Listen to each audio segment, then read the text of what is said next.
The music is so good. I love the imagery of the light coming in and Thorfinn being in the darkness, looking at him as a sign of hope, as a way forward. Vinland is the hope for something better. なんでウェールズ人たちがデンジンのお前に味方したんだ。 Vocal is very perceptive. He clocked it. おふくろの墓がある。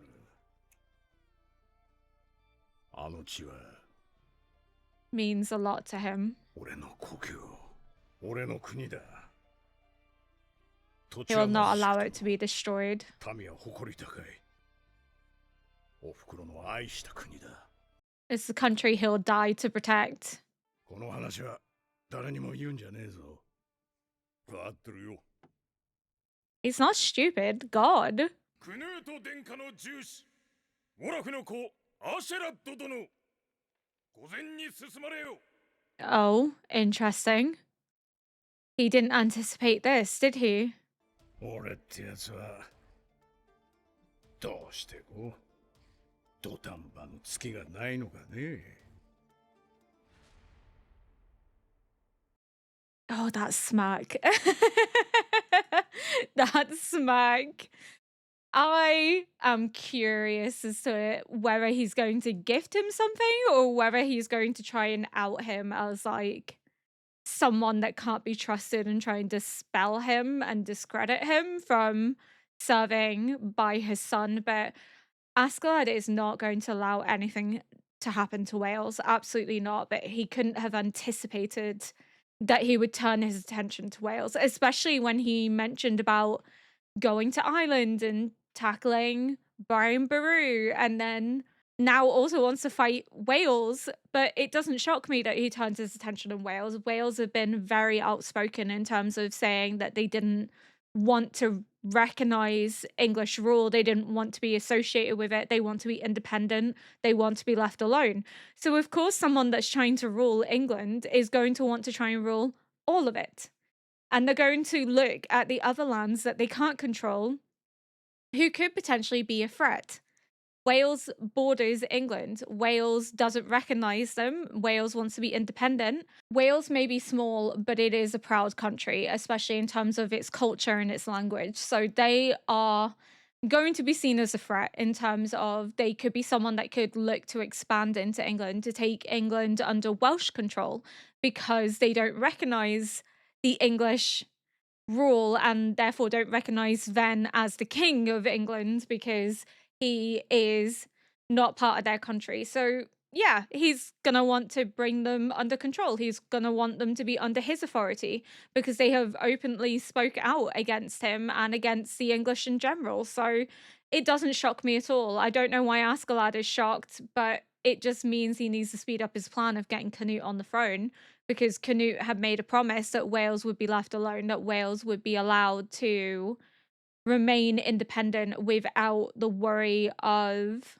the English trying to dominate and take over. But that conversation between Leif and Thorfinn, I couldn't stop getting emotional because, like, he knows what it means to stake your honor on something because he staked his honor on bringing him home and he refuses to accept anything other than that. He made a promise to Thors, he made a promise to Helga. He will bring Thorfinn home and they will go to Vinland together. But it's the fact that Thorfinn's in the dark. He's curled up, almost fetal, refusing to see any way forward, refusing to see any hope in tomorrow. And then Leif is in the light and full of optimism of a brand new day, of a new start, of a life where they can be free of war and slavery, of doing justice to Thor's legacy, to Thor's memory. Because if Thors was alive, this is where he would have gone, what he would have wanted for his family. And it's the fact that towards the end, he sits up and he's moving towards the light. He's moving towards Leif, which is symbolically showing that he's seeing the hope of a new start, a new beginning. He's seen the light, per se, as cliche as that sounds. He has seen a path out of this hole that he has found himself in, this repetitive cycle of revenge and suffering and pain. He's finding a new path towards a better life for himself, for his family, and to return once more to the people that love and care for him, to start a life that his father would have been proud of, rather than continue to hit this rock bottom with everyone looking down on him, mistreating him. This wouldn't happen if he went home. This wouldn't happen if he went to Vinland. And this is Leif giving him the hope and optimism that he needs, reminding him of his childhood, of how entrenched he was in the idea of exploration, in the idea of Vinland, of what it symbolized, of the hope of something else, something new, something better. And he's never had anyone comfort him that way since all this has happened. He's had no one to remind him of this journey, of this place. He has used it to comfort others, but no one has used it to comfort him. And Leif's ability to do that reminds him of what his previous goals and ambitions were before he became entrenched in this cycle of revenge. So hopefully this is his wake up moment. This is him deciding to go home, that he needs to return to those that he left behind. I'm praying, I'm hoping he needs to go back. I'm hoping episode 24 is him leaving with Leif, that he just doesn't really say goodbye. He just goes. And Asgard's like, well, I guess that's over now. That's my hope, but we shall have to wait and see. Sven is smarter than Asgard gives him credit for. And Floki picked up on that emotional reaction. I love that even though it was like a moment, it was a flicker, it was still something that Floki was able to weaponize and leverage, because he has sort of done something that he's been warning Thorfinn about, which is don't let your emotions show because they can be weaponized and used against you. And Floki is going to weaponize and use this against him because obviously Wales means a lot to Askeladd, and the only person that knows how much is Thorkill now, because he's let him in on that information. But Floki has picked up that there is something emotionally significant there, and even Asgard's beginning to panic, and because he's panicking, he's not thinking clearly. His brain is in overdrive, and you had that really amazing visceral image of him like fighting against the turn of the tide, fighting against the sea. He's trying to find a path. He's trying to find a way forward. Like Leif is saying, every sailor needs to find a way forward. They have to persevere. They have to keep going no matter how tough it may seem. You can't just give up. You have to find something that drives you, that motivates you, that pushes you over that hill. And even though the tide may seem to be against you, you can potentially overcome it. You just have to keep persevering, keep trying. And Asgard is fighting against that tide because you have the waves happening behind him, his brain in overdrive as he's the silhouette, and he feels like he's fighting against the waves, but he can't see a way ahead just yet. His brain's in overdrive. He's coming up with about 60 different plans, and all of them are resulting in battles, but all of them have a negative outcome of putting Canute in danger, of risking Thorkill and all of Thorkill's men dying in the process, of making them vulnerable, of not having the backing of the people. So he needs to think of a plan that is going to work in their advantage rather than their disadvantage, but it's not coming to him right now because he's in overdrive emotionally because of how much Wales means to him, of the significance of it, that it's caught him so off guard because he thought Sven had no interest in Wales, that Wales would be safe. And now that he knows that it's not, he's like, oh shit. It's hit him in a way that he couldn't have anticipated. And now he's trying to come up with a solution, a plan. It's interesting to see him in that situation because he's usually quite calm and methodical and thinking like 20 steps ahead of everyone else. So to see him suddenly like shit in overdrive, panicking, is quite refreshing because it makes him more human, because you can see that he actually relates to Thorfinn in that he understands where Thorfinn's coming from, because like Thorfinn, he also would feel that way and react that way, and he's had to hone that ability to repress it. He's had to become skilled in hiding his true feelings, his true thoughts, and remaining calm under pressure. But because this has such meaning to him. He can't help but get emotional about it. Much like Thorfinn's need to avenge his father's death means a lot to him, that he can't help but get emotional about it. So seeing those similarities between them again is quite nice. But I think that's all I have to say for now. If you enjoyed this react, please consider liking, subscribing, and leaving a comment below to help boost this video into the algorithm. And until next episode, bye.